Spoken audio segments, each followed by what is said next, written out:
আসসালামু আলাইকুম। আয়েশাস ডেইলি ব্লগে আপনাদের সবাইকে স্বাগতম। আজকে নিয়ে এসেছি আরেকটি নতুন রেসিপি, আলু দিয়ে শিং মাছের ঝোল।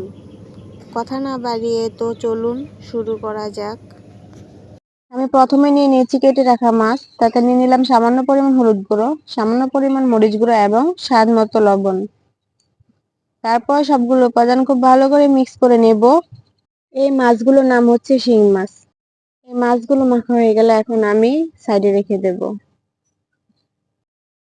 তারপর নিয়ে নিলাম একটি ফ্রাই প্যানে নিয়ে নিলাম পরিমাণ মতো তেল মাছগুলো ভাজার জন্য। তেলটা গরম হয়ে গেলে দিয়ে দেব আমি মাছগুলো। সবগুলো মাছ দিয়ে দেওয়ার পর আমি সামান্য পরিমাণের ভাবে ভেজে নেব। মাছগুলো বেশি ভাজা যাবে না, শিং মাছ যেহেতু অনেকে না ভেজে খায়। এক পাশ হয়ে গেলে আমি আরেক পাশ উল্টিয়ে দেব। এক এক করে আমি সবগুলো মাছই উল্টিয়ে দিচ্ছি, অবশ্যই দেখতে পাচ্ছেন। হয়ে গেছে আমার সবগুলো মাছ উল্টানো। এখন আরেক পাশও হয়ে যাচ্ছে, আরেক পাশ হয়ে গেলে এই মাছগুলো আমি উঠিয়ে নেব। হয়ে গেছে মাছ ভাজা। একই ফ্রাই প্যানে একই তেলের মধ্যে দিয়ে দেব আমি কেটে রাখা আলুগুলো। আলুগুলো সামান্য পরিমাণ ভেজে নেব, তাতে দিয়ে দিয়েছি সামান্য পরিমাণ হলুদ গুঁড়ো। এখন আমি আলুগুলো একটু ভেজে নেব, হালকা করে ভাজলেই হবে, এত পরিমাণে ভাজতে হবে না। হয়ে গেছে আমার আলুগুলো ভাজা, দেখতেই পাচ্ছেন আমি কিভাবে ভেজে নিয়েছি। এখন নিয়ে নেব একটি কড়াইয়ে নিয়ে নেব পরিমাণ মতো তেল। তেলের পরিমাণটা একটু কম নেবেন, যেহেতু আমি মাছটা ভেজে নিয়েছি এবং আলুটাও ভেজে নিয়েছি। দিয়ে দিলাম একটা কুচি করে রাখা পেঁয়াজ।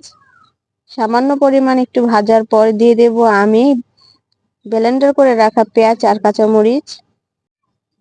তারপরে এটাও একটু ভেজে নেব যেন কাঁচা গন্ধটা চলে যায়। তারপর দিয়ে দিব আদা রসুন বাটা 1 চা চামচ।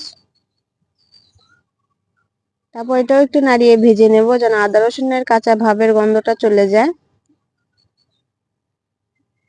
কিছুক্ষণ ভাজার পর দিয়ে দিব সামান্য পরিমাণের পানি। পানি দেওয়া শেষ হয়ে গেলে একটু নেড়ে নেব। নেড়ে নেওয়ার পর দিয়ে দেব কিছুক্ষণ পর 1 চামচ পরিমাণ হলুদ গুঁড়ো, 1 চামচ পরিমাণ মরিচ গুঁড়ো। তারপর দিয়ে দিব 1 চামচ পরিমাণ ধনিয়া গুঁড়ো। তারপর দিয়ে দিব স্বাদ মতো লবণ। তারপর আবার খুব ভালো করে মিক্স করে নেব। একটু ভালো করে কষিয়ে নেবেন। একটু ভালো করে কষালে হলুদ মরিচ এবং হলুদের গন্ধটা চলে যাবে। কষানোটা ভালো হয়ে গেলে দেখবেন আপনি সেটার কালারটা একদম খয়েরি রঙের হয়ে গেছে, দেখতেই পাচ্ছেন একদম খয়েরি রঙের হয়ে গেছে কালারটা। তার মানে এটা কষানো হয়ে গেছে। এখন দিয়ে দেব আমি ভেজে রাখা আলুগুলো। আলুগুলো দেওয়ার পর আমি আরেকটু কষিয়ে নেব। কিছুক্ষণ কষানোর পর দেখবেন সুন্দর একটি কালার চলে আসবে।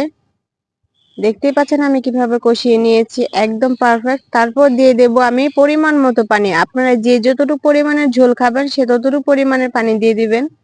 আমি এইটুকু পরিমাণের পানি দিয়ে দিয়েছি, এটার কোনো মাপ নেই। আমি এটার কোনো পরিমাণ বুঝাতে পারতেছি না। এখন আমি দিয়ে দেব মাছগুলো এক এক করে। সবগুলো মাছ দেওয়া শেষ হয়ে গেলে আমি একটু আবার নেড়ে দেব। নেড়ে দেওয়ার পর আমি একটি ঢাকনা দিয়ে ঢেকে দেব। ঢেকে দেওয়ার পর কিছুক্ষণ অপেক্ষা করব। কিছুক্ষণ পর চলে এসেছি আমি আবারও। ঢাকনাটা উঠিয়ে নেব এখন।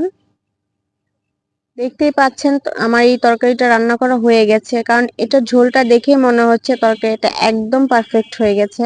এখন আমি তরকারিটা উঠিয়ে নেব। আমার এই রান্নার ভিডিওটি ভালো লাগলে এবং পরবর্তী ভিডিওটি দেখার জন্য আমার চ্যানেলটি সাবস্ক্রাইব করে দেবেন। যারা এইভাবে শিং মাছের ঝোল আলু দিয়ে রান্না করে খান নাই, অবশ্যই আমার এই ভিডিওটা দেখে ট্রাই করে নেবেন, কারণ এটি একটি খুবই মজাদার রান্না হয়। আপনারা ট্রাই না করলে বুঝতে পারবেন না।